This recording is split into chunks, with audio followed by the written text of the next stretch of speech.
Welcome to Issues and Answers with your host Diane Kinderwater. Issues and Answers is presented as a public service to inform, educate, and better the lives of New Mexicans. And now, Issues and Answers with your host Diane Kinderwater. Welcome to the program. I'm Diane Kinderwater. You are going to see his name on the ballot this November 7th as he runs for City Council, Albuquerque City Council District 6. And I'm speaking about Dr. Joseph Pitluck. He goes by Dr. Joe. He's a local dentist, also an entrepreneur who works with artificial intelligence and software and all kind of exciting things. We're going to meet Joseph right now on our program as we've invited all of the candidates who are running for Albuquerque City Council positions to be guests on Issues and Answers, and those who accepted our invitation we are introducing to you. So please stay with us as we meet Dr. Joseph Pitluck, who will be running for Albuquerque City Council District 6 on your ballot this November 7th. We'll be back right after this. Stay with us. Hey America, now there's a place where we can join our voice. Real America's Voice. Real America's Voice is coming to a town near you with a grassroots approach, bringing the real voice of America together. Real America's Voice is growing our family of networks across the country, and soon you could be part of that change. Download the Real America's Voice app and join other Americans just like you across the country, coming together for real change. I'm excited to introduce you to Dr. Joseph Pitluck. He goes by Dr. Joe, or on the ballot for City Council District 6, I think it's going to be listed as Joe Pitluck. Is that correct? Joseph Pitluck. Joseph Pitluck. Welcome to Issues and Answers, and thank you so much for running for City Council here. I think there are 4 districts up this time around, 4 of the 9 seats. Mm-hmm. And you chose to be one of them. Why would you like to run for City Council? Well, I've been in the Nob Hill neighborhood since 2011. Me and my wife moved there to, start our family and start our roots. And, I love my community, I love my neighbors, and I've gone through a lot of issues being a business owner in District 6, and I feel that I can make a difference.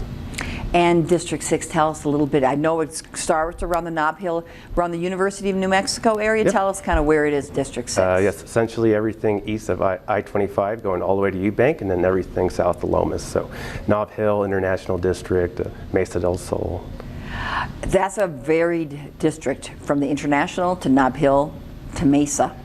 A lot of different communities in that one district for City Council. Oh, yes. And a lot of different needs and concerns. What's your biggest concern for your district? Public safety, biggest concern. I mean, my top 3 things: public safety, public safety, public safety. Not just residents, but business owners as well, getting their windows smashed, having to deal with crime, having to deal with vagrancy issues. It's just a big issue. And being a business owner in Central since 2017, we've been promised that all these things would be fixed eventually. ART was going to, revitalize the corridor. And ART is the bus system that runs up and down Central. Was supposed to revitalize it. I know a lot of tax dollars, a lot of federal dollars, which are still our tax dollars, were poured into the ART bus system. And what has happened? It was terrible. I mean, during that time, I saw so many businesses that have been around for decades just shut down, and it was terrible, and I don't feel that we've ever recovered from that. And those are just some of the empty promises that I've heard from the city time and time again, that things are going to eventually get better, things are going to get better, and it's only gotten worse. I've never seen any improvement, and this is why I'm wanting to run. Had you ever considered running for public office, or is it because you were a business person, you saw a need? Related, I once considered being a write-in candidate for a mayoral race. Okay, so you've always had it top of mind. What do you think qualifies you to be a city council?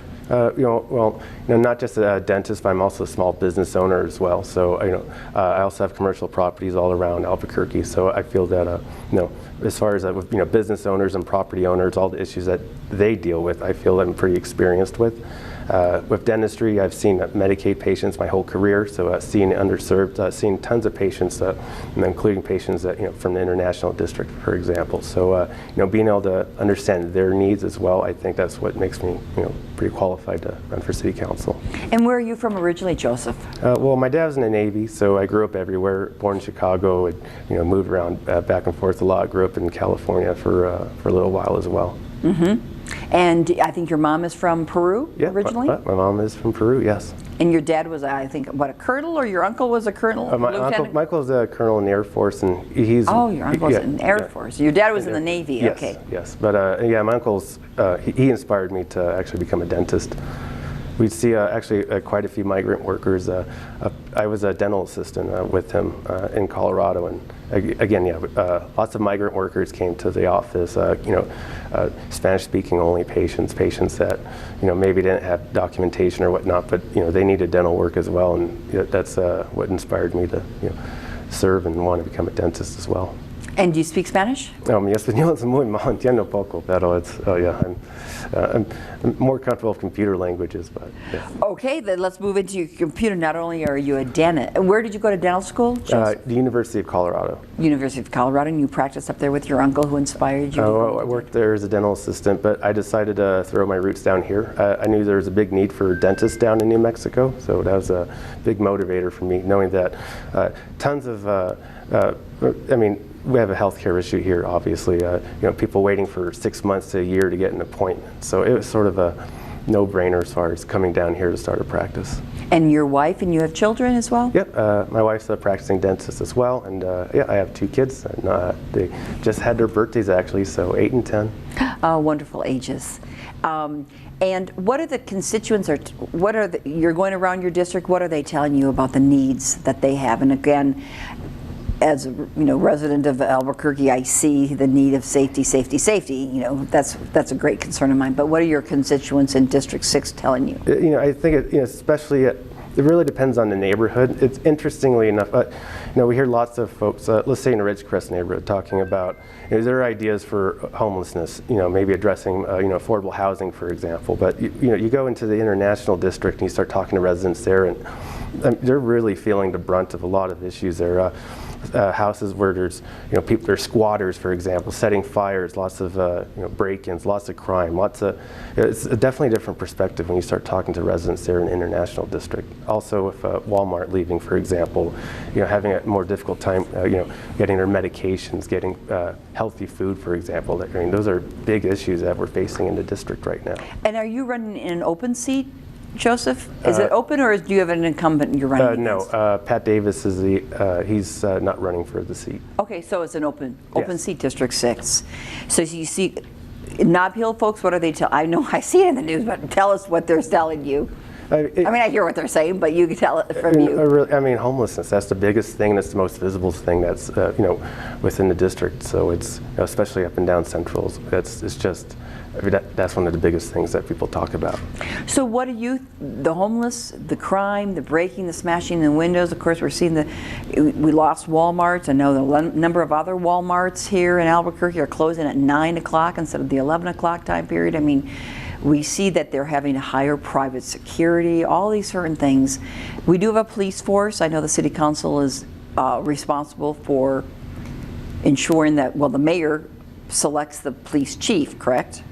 Yes. But the city council supports, what kind of responsibility does the city council have regarding our police departments? Well, city council essentially holds the purse strings, so when it comes to all the fiscal stuff, that's a big responsibility of city council. But I think one of the biggest issues that we need to address is, I feel the city needs to work a little bit better with businesses up and down Central and throughout all of Albuquerque. I think at the moment we see what's happening with Walgreens, where essentially they're being blamed for issues, shoplifting and whatnot. And I experienced the same thing. I've had windows broken at my business on Central, and instead of getting any assistance, I get code enforcement letters for that. Or I had a homeless encampment at my property, I believe about a month ago. I was on KOB for this. I called the city for help, and instead of getting help from 311, I got a citation for illegal camping. And it's these types of things. Wait, let's go back on that, Joseph Pitluck. You're saying that you had windows broken. Multiple times, and then you received a letter from the city saying, what, repair your windows? It's a disgrace? What? Oh, well, because we'd have to get the windows boarded up. Sometimes it might take a month or two to get repairs done because everybody's windows are getting broken. So we were getting citations saying if we didn't get it fixed right away, it was a $500 a day fine. But when windows were being broken, at the library in International District, their excuse, well, because of supply chain issues, it's going to take months to get replaced. So it's essentially a double standard sometimes. I feel that sometimes the city really. The city and businesses seem to have a bad relationship at times. We're not working together, and we need to work together. So what happened with that situation of the broken windows? Because you're not alone in that, other businesses as well. No, and I've had broken windows and I'm trying to get them replaced, and they said, I'm a loyal customer of a company, and they said, well, you've been a loyal customer, but we have all these other broken windows up and down Central we have to fix. Oh, no, I get it. So what happened with that situation? I mean, that was eventually resolved, but how? Pardon? But how was it resolved? I mean, the city, were you ever fined? We had to go to administrative court, and we had to negotiate that out. But the thing is, you had to go to court, yes, because you didn't repair your windows that were broken. Well, we had to explain that we needed more time to get that resolved. But then having that illegal camping issue, that was even Tell me about the that. worst thing. Well, and I've had friends who have businesses where they have people camping in their property. Oh yeah. Well, I actually did talk to those folks as well that were camping. They said, their excuse was, we need shelters or options. So I did call 311, and one of the things I did ask for is, you send ACS out because they're seeking services. What is that? Albuquerque Community Services. Right. So this was a business or a piece of property you had in Albuquerque. Central and University. Right in the heart of the city. Yes. There was people camping illegally on your property. In the front parking lot. Yep. Right. So what did you first? And I've heard the situation from others. What did you do? Oh, I mean, I called 311. Or you talked to the people first, the campers. I talked to them in between. Yes. So in between 311 calls and APD calls. And asking them to please leave your property. Well, and we had a big, no trespassing sign literally right above them. But the thing is, instead of the call was routed from 311, instead of going to ACS, it went to code enforcement. And so I was cited for illegal camping.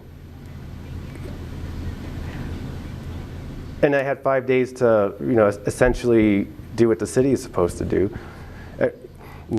How did you resolve this? Central and University. Central and University. Central and University. What happened? Well, I believe after the KOB,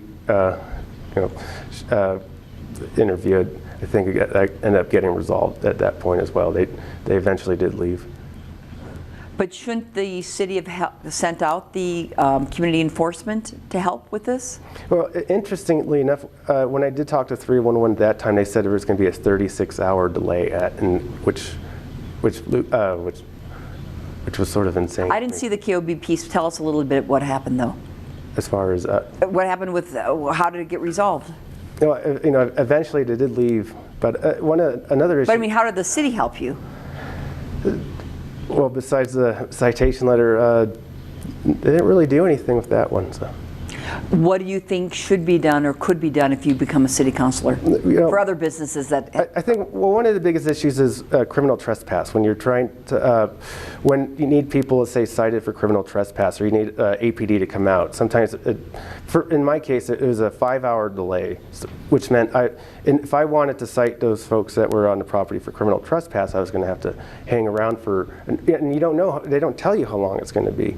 And so I was told if they would call me within 10 minutes after arrival. I got the call as soon as I got there. They left already, so I wasn't able to get criminal trespass. The police or who left? The police.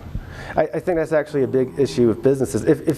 If we see illegal camping going on in a front parking lot, I think the police should be able to do a citation essentially, or talk to maybe the business owner on the phone instead of having to meet the business owner there, but they don't know. Okay, maybe 15 minutes, maybe 5 hours, maybe never, and this happens quite often. I talk to other business owners where people start giving up hope. They don't call APD anymore because sometimes in order to do a report. It's very impractical right now for business owners to actually, So what's the solution, in your opinion? If you're a city councilor, what would you see? How would you see this handled differently? Well, Joseph? I mean, talking of APD as well, we're definitely understaffed. We need to get staffing levels up to where they should be, and it shouldn't be 1,000. It should be 1,200. This was something that Mayor Keller talked about, in his campaign promises that we're going to have, 1,200 police officers. DOJ. I think it's time for the DOJ to go. We've been we've been almost at 100% compliance for long enough. We don't need 40 APD officers, reviewing body cam footage all the time. Let's get those folks on the streets. Okay. Oh, geez. You sure you want to run for city council with all these challenges? Oh, I'm definitely interested. All these challenges. What else would you like to share about things as a business person you and your wife have faced that other business people are facing that you think you can help with? Again, I really feel when it comes to, I don't think the city should be attacking business owners. Let's say, for Walgreens, for example, threatening them. I know, Chief Medina mentioned maybe they might do. Tell us the situation about Walgreens. They're selling liquor to people, and the city is saying what to this business that's on almost every corner? Okay. Well, talking about, one of the things maybe Walgreens needs to do is hire level 3 armed security guards. And the only reason why you'd have a level 3, armed security guard is to, essentially carry firearms. And they're suggesting that, Walgreens need to use firearms essentially to reduce crime at this point. And it's sort of contradictory compared to, you talk about, Mayor Keller talks a lot about, he's not really, he's very anti-gun. That's a big thing. But for them to admit that now businesses need to essentially arm themselves to, fix what's going on, regarding crime, that's a red flag. Things are getting really bad right now here. Why did the city choose Walgreens? I'm not sure if it's political or not, but I think there is a big, trying to attack corporations, for example. These big greedy corporations, like Walmart. Walmart left, and there's a lot of folks that are saying, oh, look, now that they got done extracting profits from the community, now they're abandoning them. Maybe we should sue Walmart for leaving, which is, it's crazy. I believe the city is very adversarial when it comes to businesses here, and we're not going to grow our business community unless we start working together. Correct. Oh boy. So, regarding the Walgreens again, you feeling the city's attacking them by suggesting they have their own security force. And I think something about the liquor, they're asking that instead of having it housed in the store, that people just order it in advance and pick it up? Yeah, well, APD, the Chief Medina is mentioning that, it's costing APD all these tax issues, all these tax dollars to respond. But nobody mentions that businesses also pay taxes as well. So it's Walgreens, it's a very adversarial relationship right now. And how could you change that, Joseph Pitluck? How could you change that? Oh my gosh, geez. I think it's starting with changing the culture of again, the city attacking us. Being on city council during these meetings, somebody needs to bring this up, down in City Hall. Somebody needs to start fighting for businesses. I think we need more stronger, pro-business candidates in city council. To let them know what's going on, because they are, actually literally boarding up the businesses here in the city. You can see it. Yep. We see it after COVID, and with all the break-ins, and we see in the national news things are getting worse. The grab, what is it called? Stash and grab. They're just breaking into businesses. Many of our viewers, I've seen it. People just walking into a store, walking out with a handful of goods. Just scary, kind of scary times, sadly, here. What else would you like to address? And we're going to get a little bit later into your background with your technology and everything, but what else would you like to share with our audience that I haven't touched upon, Joseph? Again, homelessness is a big issue. I think we could be a little bit more efficient with the dollars that we do spend. I think we could be building more emergency shelter units per dollar that we spend, more transitional housing units.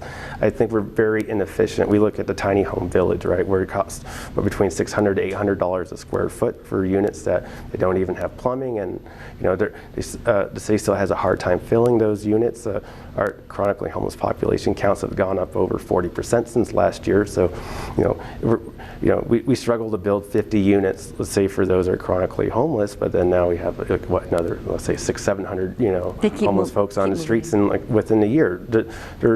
We're never going to catch up unless we do something different here. What do you think needs to be done? And number one, let's start with Joseph Pitluck, why do you think we have the homeless problem, first of all? Why do you think? You know, a lot of folks will try to say it's because of affordable housing, or if we just give everyone a home that it'll go away. But I think we also ignore a lot of the, mental health issues that we have here. Substance abuse issues. That's one of the biggest things that's going on. The fentanyl crisis, for example. Being a dentist myself, having a strong healthcare background, I understand. Addiction issues. Sometimes, sometimes people do seek help. Sometimes people don't want help. I think, in cases like that, I think we need to be exploring more. Working with the state, for example, like to really push for more. Mandatory drug rehab treatments, for maybe example. mandatory. Well, does that work? Mandatory drug rehabilitation? If it's mandatory? I think, let's say you're a parent and, you have your 19-year-old kid that, there may be, like a few weeks away from, a fatal overdose. I mean, you talk to those parents that, for sure they're going to want to try to, you do anything to try to save your kid, and I think that's a compassionate thing that we should be doing. I think mandatory drug rehab is actually, a compassionate thing that we can do for our residents. But does it work if it's mandatory? That's my question. So, I guess it depends on the studies that you're looking at here. Okay. So regarding the homeless, what should the solution be? Because you said that we have affordable housing, a lot of people don't even want to move into it, and once if we fill all this, we build it at taxpayers' expenses, people from other states will be coming in and supporting them. That's true. We don't want to have a magnet effect. You look at California, for example, like lots of folks love going to California, for the services that they get, cheap drugs, it's you get free paraphernalia, for example. Those are things I think we need to help our own residents, but we cannot be a magnet for others coming in from out of state in order to, we need definitely more enforcement of the law. I think that's a big thing as well. Criminal trespass, that's a big thing. People can't just freely walk into a store feeling that they're not going to get prosecuted and being able to steal what they want. Those are things that I think we need to do a much stronger job of law enforcement. What ideas would you like to share with our audience that you will be bringing to the City Council that's new and different and innovative? If we want to talk about technology, for example, I think we need to leverage technology. I'm a big technologist. As long as we're being understaffed right now with APD, I think we need to leverage technology. As far as data analysis, doing predictions, for example. Predictions? Tell me how that would work. Predictions of who's going to be broken into next? That's the thing. Recidivism, for example, and I know that's something that we, already do a little bit here. As far as predicting like who's going to be, who's going to pay their bail and who's not. I don't think that's really been working so far. We see a lot of folks that it's a sort of catch and release at this point. I think our data models are a little off on that. I think we could be doing a little bit better technology on that. So. How have you used technology on your campaign? And tell me a little bit about artificial intelligence and how you've used it and how maybe we could use it for the city, since, again, we have a lot of vacancies, police officers, a lot of vacancies in businesses. It's really hard to find people who want to fill a lot of these positions, it seems. Yeah, so, I think leveraging technology to get a lot more done than what you could have normally, I think that's great, especially when we're short-staffed with so many departments. I'm using it myself for my campaign, for example. Imagine instead of having a campaign manager, you can have artificial intelligence do a lot of the busy work for you, as far as, let's say, polling, doing research on, research on policy, for example, looking at demographics, messaging. Those are a lot of things that you can use artificial intelligence. How have you used it? With polling? Yes. Tell me give me an example of how you polling, as far as a question that you had and how you go about using artificial intelligence for the polling. Yeah. Instead of calling up people or texting them, I think a lot of polling places do that. Well, you can leverage that artificial technology with texting, for example, or creating chat bots where you can have constituents ask you questions, or maybe they have an idea or something, for example, or an issue that they want to talk about. Give me an example of how it's worked. Do you have some examples on your campaign how you've used it? And talking with I guess through text messages, talking with constituents I've reached out to because they might have ideas on some things, or and helping with responses. So. So that's texting. But having artificial intelligence help you with generating answers that align with your policies, for example. Give me an example of that. What policy did you look at using artificial intelligence? One of the biggest things is with APD, for example, how would we increase staffing levels? It gets really complex, by the way. It's easy to say, we're just going to raise funds and whatnot. Right, spend more money to attract them, but then Rio Rancho will spend more money to re-attract them, and so. Then we have a national police shortage, by the way, so we were competing against other jurisdictions as well. But having artificial intelligence really dive into policy as far as. Well, you were talking about the hiring of staff. How? Well, not just hiring staff, but and it seems like it's really, we have a really difficult time keeping APD officers, past 20 years or so. I'm not against benefits. We got to figure out something that, as far as how do we retain, officers without, if it's so attractive to leave after 20 years, how do we fix things like that? And those are things that artificial intelligence can, can really look at those things, look at those issues, and help generate, policy answers. Policy answers for that. And you were telling me that when you didn't even go door to door to get your signatures, and I'm not sure how many signatures for city council do you need to be on the ballot? 500. 500 in your district, okay? So the old-fashioned way, I should say, is either camping out at the supermarket. Right, taking signatures and asking if you're in the neighborhood of a local business in yours, camping out there to get signatures, going to an event in your district, or going door to door. Fair enough. Yeah, I think I knocked on one door for the whole campaign. So, how did you get your signatures? Two things. One, for person to person, I had my electric skateboard, my kite, so I'd fly around, and people actually recognize me. The person with the big orange kite, and I actually started flying a kite during when the pandemic started. I'm a paragliding pilot, and I was doing this more for practice, but everybody was locked up, and they would start waving, and that sort of became my thing, to start cheering up everybody. And I was known for as a person ride around on the skateboard with the big kite. So that's one of the ways I was able to. Now your kite, your skateboard's electric, so you're on the ground. Why did you need the kite? Well, I was starting it more for for balance, but on windy days it's actually quite efficient. I can use the kite a lot to get me going, and I don't need to use the electric motor as much.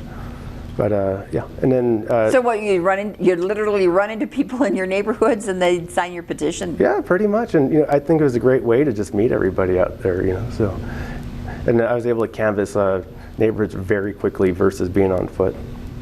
Efficient. That's what we're looking for. Yeah. Your ideas.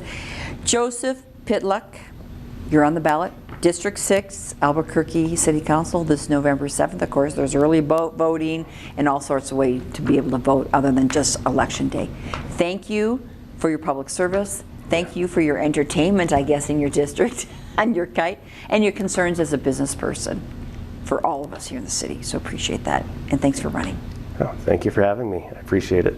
And again, my guest, Dr. Joseph Pitluck. He will be on your ballot for District 6 for the Albuquerque City Council this November 7th. Thanks for watching the program. I'm Diane Kinderwater. Make it a great week with your family. We'll see you next time. Bye-bye.